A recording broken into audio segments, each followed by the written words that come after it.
যে বাংলা তার মেয়েকে নিয়ে বাংলাকে যে জায়গায় পৌঁছে দিয়েছে, আগামী দিনে কিন্তু বাংলার মেয়েকে চায় না। কারণ বাংলার মেয়ের মধ্যে তোলাবাজি, চুরি, ডাকাতি, কাটমানি কি না নেই, আর যত রকমের চোর আছে তার সঙ্গে আছে। অতএব আগামী দিনে বাংলার ছেলেকে চায়। আগামী দিনে বাংলা ছেলে নওশাদ সিদ্দিকীর মতন মানুষকে চায়। আগামী দিনে 2026-এই তৃণমূল নয়, মানুষ দলে দলে খাম চিহ্নে ভোট দেবে। আইএসএফ ইন্ডিয়ান সেকুলার ফ্রন্টকে মানুষ তারা মনে প্রাণে মেনে নিয়েছে। আগামী 2026-এ পরিবর্তন 100%।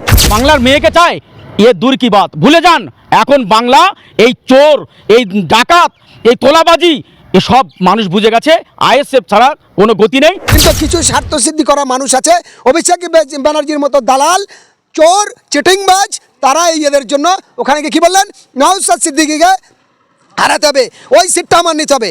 আমি অন ক্যামেরায় আপনাদের মাধ্যমে 78 নিউজের মাধ্যমে বাংলার মানুষের সামনে অন ক্যামেরায় চ্যালেঞ্জ করে বলছি, অভিষেক ব্যানার্জি যদি বাপের বাটা হোক, যদি মায়ের দুধ খেয়ে থাকিস, তুই নিজে ভাঙড়ে দাঁড়িয়ে রাখ, কমসে কম 1.5 লক্ষ ভোটে অভিষেক ব্যানার্জিকে পরাজিত করবে। আইএসএফ ছাড়া ভাঙড়ে কোনো গল্প চলবে না। আর শুধু ভাঙড়ে নয়, 2026-এ আপনারা পরিষ্কার সেটা দেখতে পাবেন, আর জনগণ সেটা দেখিয়ে দেবে। এটা আমাদের পরিষ্কার বোঝা হয়ে গেছে। যে মুসলমানদের মাদ্রাসা, মসজিদ, গোরস্থান, ঈদগাহ দখল করে নিলেন, চিটিংবাজি করে 6 দিনের মধ্যে ডিএমের নামে করে দিলেন, সেই তোলামুল্লা আর জায়গা খুঁজে পাচ্ছে না, তাদের বাঁচতে হবে। বাঁচার জন্য কি করলেন, কাসেম সিদ্দিকী আর কয়েকজন দালালকে দিয়ে বিশ্ব ইজতেমাকে পরিদর্শন শুরু করলেন। পরিদর্শনের পর পরিদর্শনের নাম করে তারা কবজা করে নিলেন। তাহলে সেখানে হুমায়ুন কবির গেছেন দোয়ার মজলিসে, তাকে গো ব্যাক দিচ্ছে কেন? আমরা ধিক্কার জানাই, আমরা তীব্র নিন্দা। 100% যদি আজকে বাংলায় আইএসএফকে যদি মানুষ নিজের করে নেয়, আপন করে নেয়, আইএসএফের হাত শক্ত করে, আগামী দিনে আশা করি এতটুকু বলতে পারবো, দুর্নীতি মুক্ত এই বাংলা হবে, দুর্নীতি মুক্ত সমাজ হবে। আর টিএমসি, বিজেপি, এদের কথা আমার তো বলতে নিজেকেই খারাপ লাগে। বর্তমান সময়ে বাংলার যা হাল করে দিয়েছে এই টিএমসির যারা দুর্নীতিবাজ, কয়লা চাল থেকে শুরু করে রেশন তেল থেকে শুরু করে কি নেই এদের মধ্যে, দুর্নীতি পরিপূর্ণ। 100 আপনার এই টিএমসি এবং বিজেপির মধ্যে দুর্নীতি পরিপূর্ণ হয়ে আছে।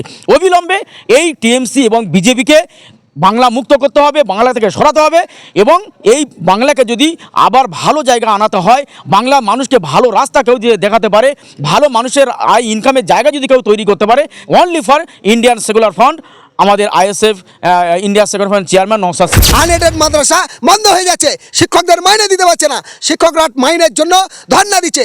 পুলিশ গুন্ডা দিয়ে তাদের উপরে পুলিশের গুন্ডার ড্রেস পরিয়ে, গুন্ডারা পুলিশের ড্রেস পরিয়ে সেই মহিলাদের পর্যন্ত ছাড় যায়নি। মুসলমান মহিলারা, দলিত আদিবাসী মহিলারা অত্যাচারিত হয়েছে, পেটে লাথি মেরেছে। এই অপদার্থ অভিষেক ব্যানার্জি এবং তৃণমূল কংগ্রেসের এই বিজেপির দালাল, এই দালালের বিরুদ্ধে বাংলার শুভবুদ্ধি সম্পন্ন মানুষের কাছে বলবো, আর কত রকম ঠকবেন, আর কত দ্বিচারিত হবে।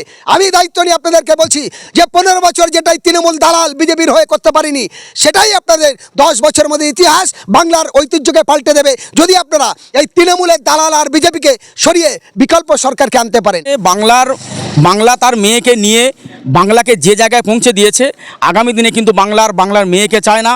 কারণ বাংলার মেয়ের মধ্যে তোলাবাজি, চুরি, ডাকাতি, কাটমানি কি না নেই, আর যত রকমের চোর আছে তার সঙ্গে আছে। অতএব আগামী দিনে বাংলার ছেলেকে চায়। আগামী দিনে বাংলা ছেলে নওশাদ সিদ্দিকীর মতন মানুষকে চায়। আগামী দিনে 2026-এই তৃণমূল নয়, মানুষ দলে দলে খাম চিহ্নে ভোট দেবে। আইএসএফ ইন্ডিয়ান সেকুলার ফ্রন্টকে মানুষ তারা মনে প্রাণে মেনে নিয়েছে। আগামী 2026-এ পরিবর্তন 100%।